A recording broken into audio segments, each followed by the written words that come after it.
There is an extra chair stored away in a corner of the house. Nobody sits in it anymore. It serves no daily purpose. It no longer matches the rest of the furniture. And yet it takes up space, year after year, without anyone stopping to ask why. When asked why, the answer is usually vague. You might need it someday. But that day never comes, and the chair remains there. Not because it's needed, but because removing it from its place would require a definitive decision that it's no longer needed there. It's strange to realize that the same logic almost never applies to identity. An old grudge, an unresolved debt, a body still bearing the weight of a decade of habits. All of this continues to occupy space like that chair, without any real function, held only by the doubt that perhaps it will still serve some purpose, not as a forgotten piece of furniture, as an active identity. There's a question that's rarely asked honestly. It's not how to change my reality. It's another, more uncomfortable one. Why exactly does someone continue to reserve space every day for a version of themselves that should have already been discarded? The simplest answer is often ignored because it seems too simple to be true. The reality that repeats itself doesn't repeat itself because it's strong. It repeats itself because it continues to be maintained in place. Every day, silently, a question is asked without words. Is this still me? And the answer that comes from within, almost automatic, almost invisible, decides what will continue to occupy space tomorrow. No one needs a crisis to experience this. Just notice something simple. A person enters a room where they argued with someone years ago, and their body tenses slightly, as if the argument were still in the air. The room didn't retain anything. The person who entered it did. Here's the first point where most explanations about life change miss the mark. They treat the problem as something that needs to be undone, a debt to be paid, a wound to be healed, a circumstance to be corrected. But fixing a problem, even within the same identity that produced it, is like renovating a room without realizing that the entire house is about to be demolished for another reason. The effort has logic, and yet it is irrelevant in the face of what truly determines the outcome, because the problem was never the problem. What determines whether that reality continues to exist is whether someone continues to identify with it to the point of repeating it every day as an automatic response to the question, who am I now? There is a simple scene that helps illustrate this more clearly. An actor enters the stage, portraying someone ruined, desperate, with no way out. The audience feels the weight of that. But as soon as the curtains close, he takes off the character's clothes, drinks water, and talks normally backstage. Nobody finds it strange. Everyone instinctively understands that it was a role, not a sentence.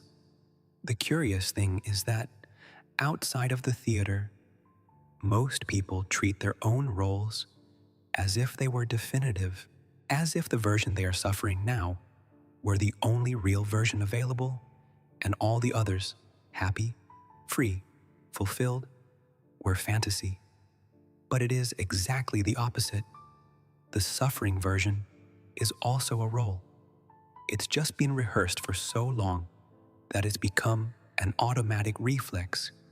Here, reflection can take a step that is often avoided because it sounds counterintuitive at first glance. Ceasing to identify with a problem doesn't mean ceasing to want to solve it. It doesn't mean pretending it doesn't exist, nor forcing a smile about a real situation. The difference is subtle, yet it decides everything. It's one thing to wish for improved sales. It's quite another to turn sales haven't improved yet into proof of who someone is. In the first case, there is a desire pointing forward. In the second, there is a sentence pointing backward, being read repeatedly as if it were an identity. Desire can continue to exist, clean, light, without carrying the weight of proving anything about the worth or ability of the one who desires.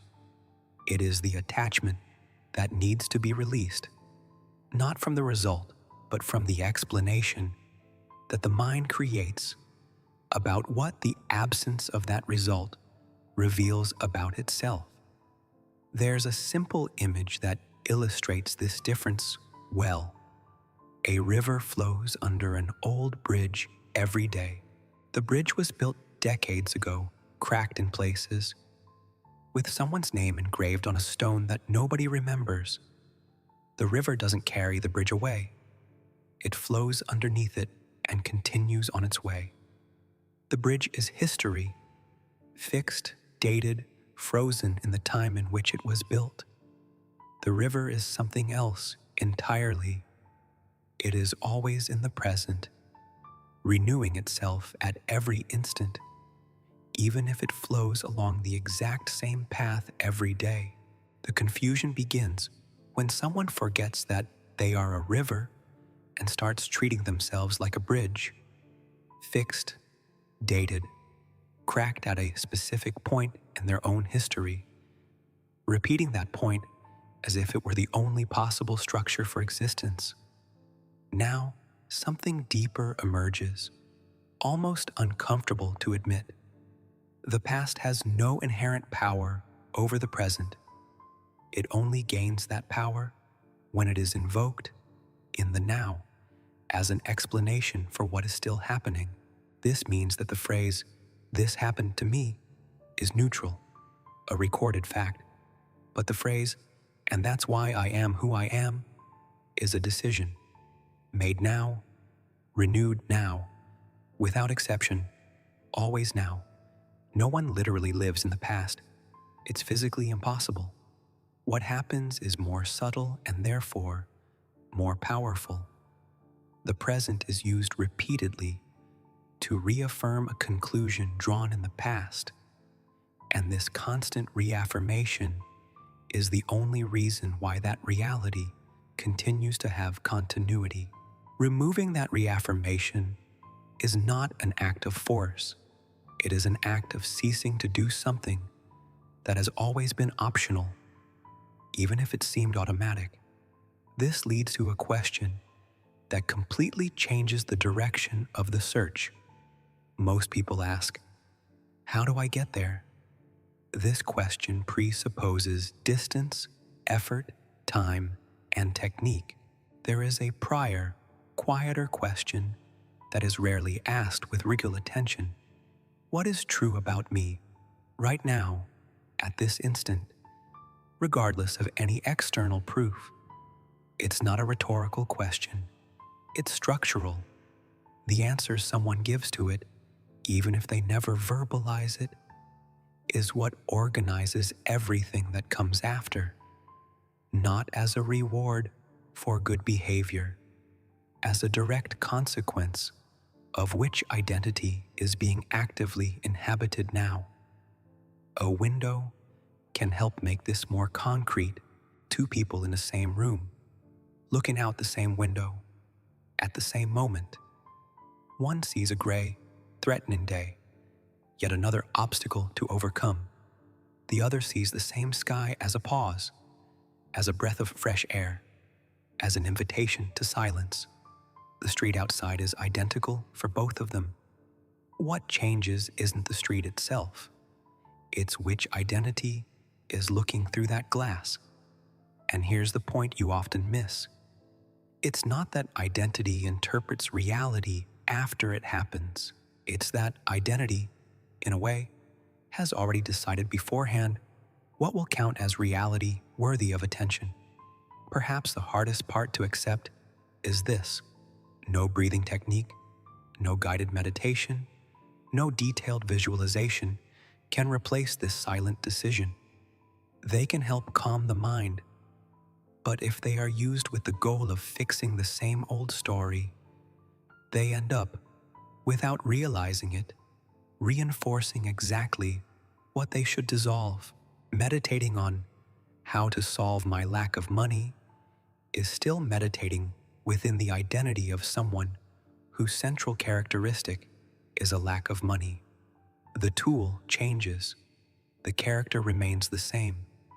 The real dissolution happens on another level, not in the attempt to rewrite the previous chapter, but in the simple, silent refusal to continue being the narrator who insists on reading it aloud every day.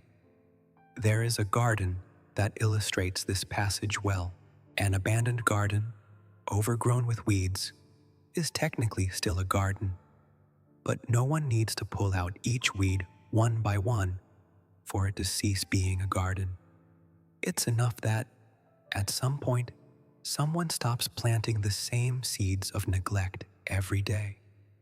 The old garden doesn't disappear through destruction. It disappears through neglect and lack of maintenance. The existing herbs follow their natural cycle and, without new planting, simply lose their place. The old identity works in a similar way. It doesn't need to be forcibly ripped away. It just needs to stop receiving the daily attention that kept it alive.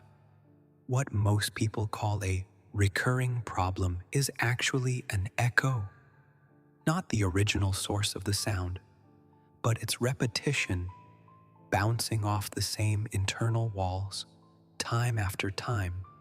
An echo has no energy of its own. It only exists because something continues to reverberate within an enclosed space. Stop shouting within that space, and the echo will have nothing left to feed on. Undesirable circumstances operate under the same logic. They are not proof of a fixed destiny. They are the reverberation of an identity that, at some point, shouted, "This is who I am," with enough conviction for the sound to return, repeatedly, as if it were confirmation. When someone stops treating every bothersome thought as an identity and begins to recognize it simply as a thought, something is released. It's not cold indifference. It's a kind of healthy boredom with the old story, a genuine disinterest in continuing to repeat the same plot just because it's familiar. And it is precisely here that change stops seeming like work and starts to seem obvious. Much of the suffering associated with life change stems from a specific belief, rarely questioned. The belief that leaving the old story behind requires strength, time, proof, and permission. But none of that is true. What sustains clinging to an outdated identity is not the real difficulty of letting it go. It is the daily repetition of the act of returning to it, of recognizing it, of treating it as if it were still the only option available. There is no process, there is only decision. And decision is not measured in effort, it is measured in clarity. Most people expect to feel, first, that they have already changed internally, only then allowing life outside to reflect that change. But the order is reversed. The new identity is not the result of accumulated tests. It is the starting point. The test comes later, as a consequence, never as a prerequisite. This explains why so many attempts at change fail even when filled with genuine effort. The effort is applied in the wrong place. Instead of simply ceasing to reaffirm the old identity, the person tries to prove to themselves that they are no longer that way before actually stopping acting, thinking, and reacting like that. You don't need to prove anything to anyone, not even to yourself.